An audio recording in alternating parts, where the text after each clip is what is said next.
little bit ago, I had Alpujarras on my channel as a game that Steve Finn designed and put up for his Kickstarter campaign. Now, Fisheries of Gloucester was paired with it, and I didn't get a chance to get it on my table and get it to you. But right now, what I'm going to do is show you what's inside this game as a two-player game, the variant that's included, the Fisherman's Feud, which is a promo pack, and the Fisheries of Gloucester Express. There is so much greatness packed into this nice sized box. So the first thing I want to do is just talk a brief moment about what's so cool about Dr. Steve Finn's games and what Fisheries of Gloucester does to highlight two things. One is, I think Steve Finn is a master of the small box game, and this is no exception. The other thing I think he's fantastic at is a two-player balance, a two-player game that avoids that tug of war, push and pull, back and forth. This game has so many more interesting, complex, nuanced mechanics and opportunities for players to really vie as this race in the Fisheries of Gloucester, to get your crew together, to map out a path, to reach these deep waters, these rough waters, to fish for these variety of fish. There's 4 different fishes, and then to hopefully find these islands, all of which are beneficial to the player. So that's really what players are doing here, and I think it's just done masterfully. So let's actually take a look at some of these components. What I've got out here are the player boards. This is yellow, this is green. I feel like, again, you know, Dr. Steve Finn is like in my head because when I play with my husband, I'm green and he's yellow. No matter what kind of box or player colors there are, those are the two that we really prefer the most. So I've got these out here and I've got our player board set up.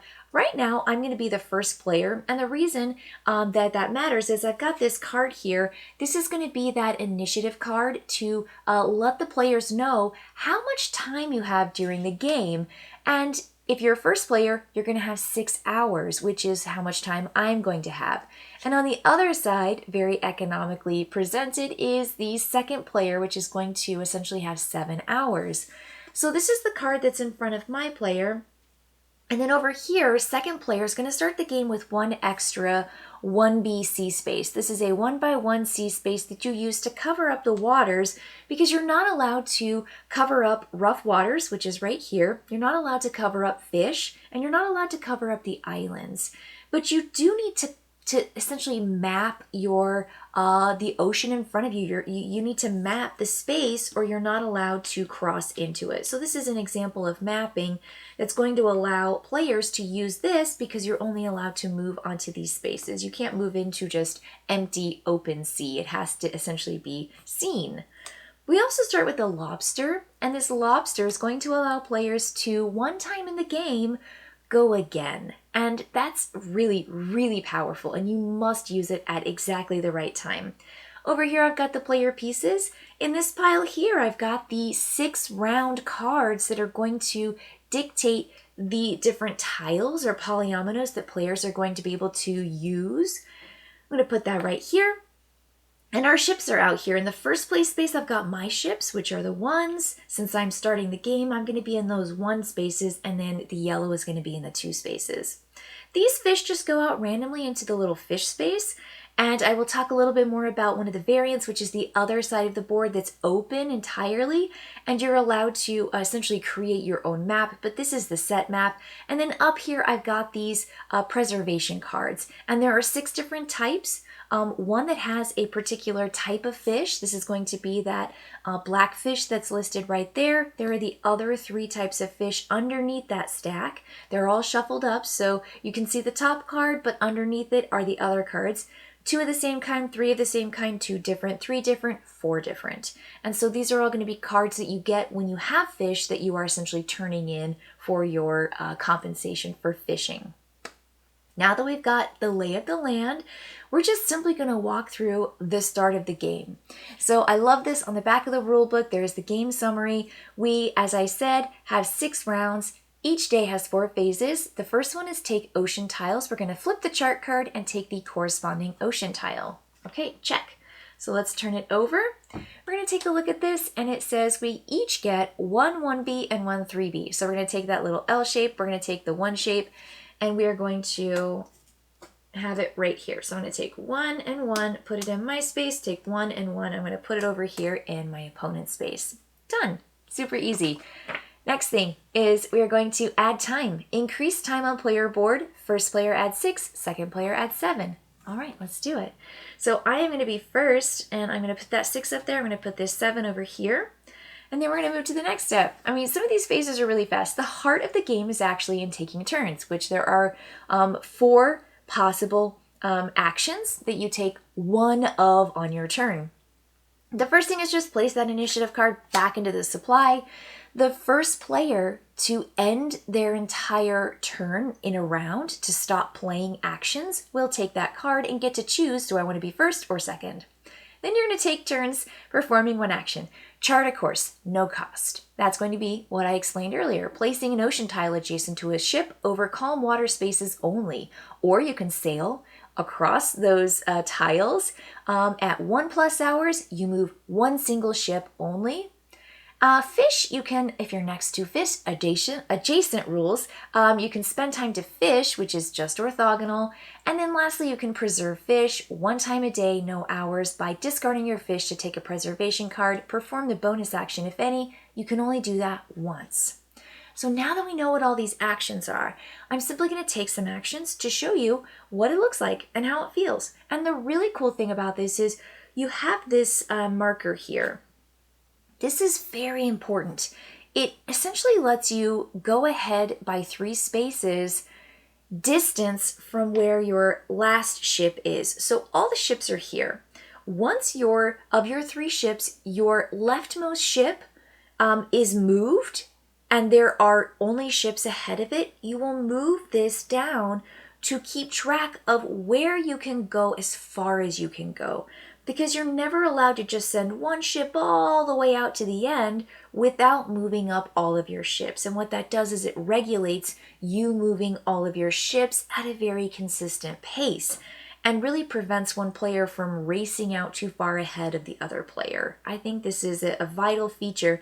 And honestly, it's the one thing that I forget the most, so I will try to be on my best behavior to remember. The great thing about playing with somebody else, in my opinion, is that you both know the rules, and when you break them, which happens on both sides, that you kind of go, oh wait, you can't do that, right? You have to stay within your 3-boat range, essentially. So this is my range. We got our tiles. I'm ready to go. I think I just want to chart a course. So maybe I'll take my 2B. This is going to be my little 1x2. And I'm going to place it out in front of one of my ships, hoping to get out and do some stuff. If I place it here, I'm essentially wanting to move out. But the crazy thing about this is my turn is over. I got to place 1 tile. It's free. It doesn't cost me any time or any hours.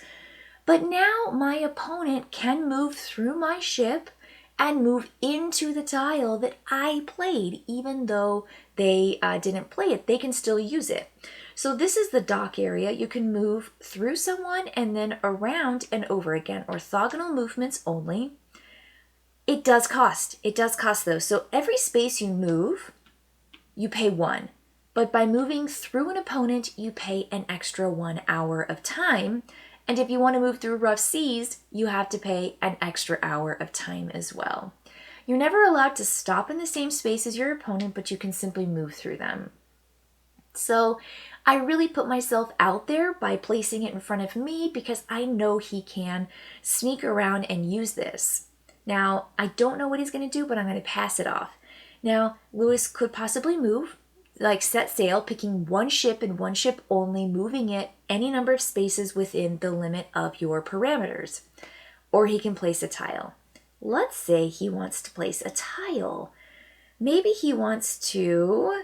Now, he couldn't place here. This is against the rules. Now, you always have to place adjacent to one of your ships. That's the rule. So he would place here, here, or here.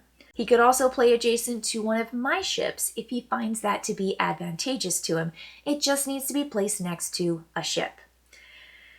So maybe he wants to pop something down himself, and let's say he goes like this. Let's say he says, well, I saw what you did and I kind of want to do a similar thing. He can maybe get out here. It seems like there's just a lot of fish right here. And if you can get out there in the middle and make sure all your ships are moving, to move this tracker up so that you could go in this space right here or this space right here, you could really gather a lot of fish during the fish action. Now he's done. He's got still 7 hours. It comes to me. Maybe I want to do this sneaky move. Maybe I want to jump ahead. And I want to, since I have 6 hours. It just seems like, it seems wild to do that. Maybe I just want to set myself up. I'm going to set myself up. I'm going to put, oh, that's not mine. This one's mine. I'm going to put this one over here in front of my ship. I could put it in front of any ship adjacent to, but that's going to be it for my turn. Maybe Lewis is going to move now. He sees an opportunity. He said, well, you didn't take that. He could sneak around and come up here, but maybe he wants to go 1, 2. He's still within that last boat here on this space, and he can't go past this space. He can stay here in this particular column, but he's just going to move 2 spaces, 1, 2. Again, 1 space is 1 time. Moving through an opponent is +1, and then rough waters is +1. I saw him move, and I'm like, well, good grief. I can only imagine if he wants to sneak past me and move up here, it would use a lot of his time, but maybe I should do something like that. So I see, and I respond, and I say, I got to get up there. I got to play. Okay. Then he goes and says, now that he's adjacent to this, he can put out one of these tiles. Now, he can't put this tile out here because he's not allowed to go over rough waters. He's not allowed to cover up any fish, and there's no way that this L shape makes sense. So he can't put down that L corner guy. When fish are gone and there is a vacated empty space because a fish has been fished, it becomes empty, and you can then place stuff, but not yet. So he's going to place one of these guys out here, and that's his whole turn, no time. I think I really need to make sure I have moved all of my boats, all of my ships up so I can really maximize this. Let's go. Gosh, I really want to make sure. I'm going to go up 1 space here, and that's going to cost me 1 time. Okay, back here. So this back and forth is really, again, the heart of the game, and timing and figuring out what can you do to really advantage yourself and not help your opponent, but you're all in this shared space together. So it's really, really fascinating. It's to him. He needs to boat. He needs to boat. I think I want him to go 1, 2, and he's going to move up behind me. And then I'm going to be doing a similar thing. I could go 1, 2, 3, 4, but I can't go 4. I only have 3 time, and I'd have to count that extra space right there to jump ahead of him. So instead, I will go 1, 2, 1, 2, and now my boat will move up a space like that to match with my backmost or leftmost ship, and now my ships can go up into that column and start fishing. I think that's really good. He's not necessarily going to do that this turn. He's going to, and he saw that I used all my time, so he's actually going to put down another free tile. Putting those down is free, and then it's going to come back to me. One thing I should consider is that at the end of the day, which is a round, you're only allowed to carry over 1 tile excess. And so right now we each have 2 tiles, and I think we're considering making sure that we use as many of those, because it's a free action, with carrying over the one that we really want to carry over with. I think I actually want to place down this tile to avoid the rough waters and to give myself a really nice advantage going around that corner and coming up maybe down this alley, because he has yet to move this ship. And I don't, 1, 2, 3, 4. He's going to have to pay 4, and he only has 3 time. He can't even get this ship out on his own at this point. So that didn't cost me any time, and it's going to go back to him. He sees the writing on the wall and says, I think I want to move and put this here now that you put that L. So each of us are essentially going to be able to keep this over to next round if we want to. Back to me, I can only move 1 space. Well, I'm going to move here. I'm going to move there because, again, you're putting down tiles. Players can use them. This is the same difference to me if I go there, then I go here, and I essentially blocked him. He's going to have to go all the way around me or go 1, 2, 3, and he essentially lost a movement in that play. So there is a little bit of that kind of blocking, but he might consider doing it, or he might just say, I move 1 space here. Not the best use of his time, especially when he wants to go here. But then again, maybe he wants to fish. Let's have him fish. He's going to go here to just move. That's his 1 turn, and it goes back to me. He can't fish just yet, but he is adjacent to a fish now. Now, I'm sitting at 0. Really, the only action I can do at this point is take a preservation card for free, which is turning in fish, right? It says here, cost no hours, or I can chart a course. Now, that means I'm putting down that tile, or I'm going to pass, and maybe I want to pass. I think I might want to pass. So what I do on my turn is I take the card and I'm going to indicate which side I want, but I do get to choose this at the end of the round, but I'm essentially saying I pass, I'm taking this, I get to choose. Do I want first place, first priority with 6 hours, or do I want second turn order for 7 hours? Then it comes back here. Now this player can continue taking their turns as long as they want, taking 1 action until they're done. So he still has 2 time, and he is now going to go fish for 1, and he's going to grab this fish and put it in his area. What you can do when you fish is look at all of your ships, and you will just do the fish action. Every fish you collect that is orthogonally adjacent to your ship or ships costs 1 hour. That's it. So fishing, you really want to set yourself up for a big haul, but you also don't want to wait too long if other players are going to get in those spaces that are going to, block you or take the fish themselves. So he fished, and then it comes back to me, but I'm out of the round, so it's still him. He has 1 hour. He is going to spend this fish. He's going to essentially buy the 1 time per round preservation card. So if he turns back in a fish that matches, which it does, this is the black fish, and you'll see here that the next fish up is the brown fish. You've got black fish, it's going to add 2 time, and at the end of the game, he's going to receive 1 victory point. So this is the immediate bonus.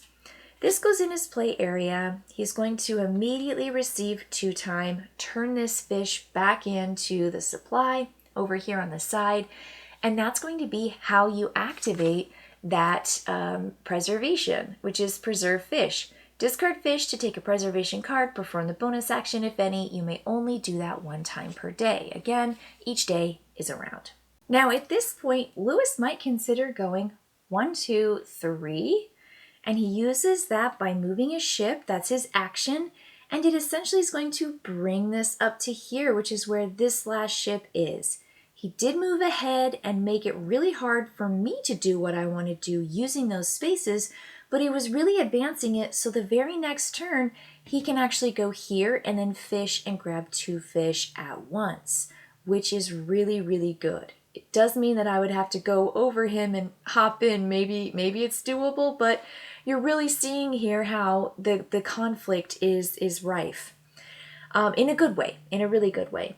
So that's going to end. He could play this tile down, but I don't see necessarily the advantage to placing it down just yet. So he is essentially going to pass as well. And then we are going to take initiative card, determines turn order for the next day is phase 4, ending the day. So this is when I say, do I want to go first? I'm looking at what's out here. Do I need to have the leg up on Lewis, or do I need to go second to get that extra hour? I don't know what our card is going to be for getting those tiles, getting the helpful tiles to plan our ships. I'm also seeing that he can only move 1 of these into position, and possibly it would behoove me to wait and see what he's up to. I do have the advantage here. Maybe I can get a tile out, maybe not. So I'm going to choose to go second and get 7 hours, and then he's going to go first. I'm giving him that initiative. I'm essentially saying I think that it's okay. I think I can respond, and I definitely need that extra hour. I saw how helpful it was for him to get the extra hour, so that's something I'm going to want to do. So this is how the game works. We essentially played one whole round, and we are going to just keep doing this, taking ocean tiles, adding time, and then taking turns. And we did actually see all 4 actions in the very first round. There is one more thing to consider. These are islands. When players are moving their ships out, they choose if they want to dock. And if they want to dock at an island that's adjacent to a space that, has one of these ocean tiles on it, they can dock, but they dock forever, and what they dock at is how many victory points they earn. So there are 3 victory point islands, 2 victory point islands, and 1 victory point islands. So that's another way to earn victory points, is by docking your ship, but that ship is not going to fish any longer. You get victory points on the preservation cards that you have over here, and then you're going to add up those points essentially, and that is going to be the player's score. Whoever has the highest score is ultimate, Fisher of Gloucester. Now I want to talk about a couple of the variants. On the back side of this is a blank board with all the docks, and then there are rough waters and island places that you will place out in a particular configuration that both players have agreed upon, and then you will play with that variant. That isn't the only variant, because you can also choose to shuffle together all of the preservation cards, not just in piles with 6 different piles. What you do is you shuffle them all together, and then you deal out 5, and you will have 5. You don't know what, it's kind of like random. It could be a handful of the 3 of the same, or the single colored fish, or all the ones that are the same. And so what it does is it kind of adds a little bit of luck and variety to the cards that are available to players to earn your preservation cards. Another variant that's available to players and has a really interesting feature is the Fisherman's Feud. So this is a little bit more interactive or combative. I mean, definitely take the word feud to heart. But what it is they're going to have these cards, and players are going to draft. They're going to choose cards until every player has 3 cards. You're going to start with the player who's second. And these cards have a star side, which you see here. Take a fish from your opponent, you choose. But then there's also this non-star card. And so what non-star side. So what players are going to do is they are simply going to get these cards. You're each going to have 3, and you're going to have them on the star side up. And you will use it one time, and then you will tap it essentially. You'll turn it 90 degrees, and then you'll give it to your opponent, and it's going to essentially get the lower ability that they get to do back to you. So you have essentially a stronger ability, but then they get it at the lower ability, and the same thing is going to happen to them. So if they have whatever their card is, they have their switch any 2 adjacent ships in the same row, then they'll use it and give it to you, and it says here, do it in the same column.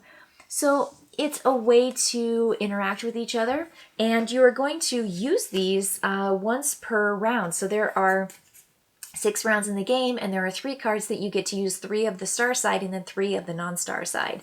So it's an interesting feature to really keep players, engaging and planning and strategizing. I think this really helps with strategy if you want to have that advanced game. And I think if you want to play with the put your stuff where you want it and all the fish where you want them, having that open side really opens up the game for a lot of replayability. And then of course, if you want a little bit of unpredictability and luck, you can play with the have all those preservation cards just shuffled up together and have just 5 to pick from. And then lastly, there is the Fisheries of Gloucester Express. This is an entire game inside of this pack right here. It is a 2-player game, just like the Fisheries of Gloucester base game. And it comes in this teeny tiny little box. It takes 20 minutes to play. I think the base game, it says here, it takes 45 minutes to play. So if you want to play Fisheries of Gloucester, but in half the time, and with just cards and no components and boards and fish and all kinds of stuff, this is it for you. Because what players are going to do is they are going to place all of these fish out in grids. You're going to have this big grid, and all of these, you can see the fish are You've got like a single blue fish. You've got all three of the fish depicted here. All three of the other fish. So it's like you have the four types are same types. Sometimes you have two. Sometimes you got that lobster, right? So you've got these cards and they're going out in this grid, and you are simply going out and moving the boat, which, yes, you have to fold a card. That about broke my heart, but I did it. So you have this boat card, and you're essentially moving the boat around. Everyone's moving the boat. You just take turns, and then you move the boat, and then my opponent moves the boat. And you're moving on the grid of these, grabbing up the fish that you want, based on the card is going to tell you how far you can move the boat. And you're going to put them in buckets. And these buckets are going to score you victory points based on particular conditions. So it's nice, it's light, it makes sense. You can fit 3 fish in that bucket. Here you're going to get 5 points per set of 3 different fish. It's just so easy and light and fun. This has a lot to offer players that I just think is so strong, so smart. All the rules are just right here. They give you the setup, they give you everything. It's all just explained. So your rules are actually in the cards. So easy. And it just pops right back in and you put it in the little box and you have an entire game that you can just fit. I mean, this goes in your purse, this goes in your pocket, this goes in a book bag. So easy. So there's a lot to like here, and there's a ton, again, packed in this small box. So yeah, Dr. Steve Finn, master of the small box, and really the balance that you need in these games, particularly when it comes to a 2-player game. Just a real gem, and I'm glad I finally got it on my channel, again, paired with Alpujarras, right? This is another, they came together. This was their Kickstarter campaign. So if you haven't checked out either of these games or you want to find out more about what this game plays like and offers, just check it out on my channel. You'll see it in the description below. I'll put that link in there, but you can just look for it and you'll find my take and a quick play, a couple rounds of Alpujarras. But these are some delightful games from Dr. Steve Finn. All right, I'll see you later, folks. Bye.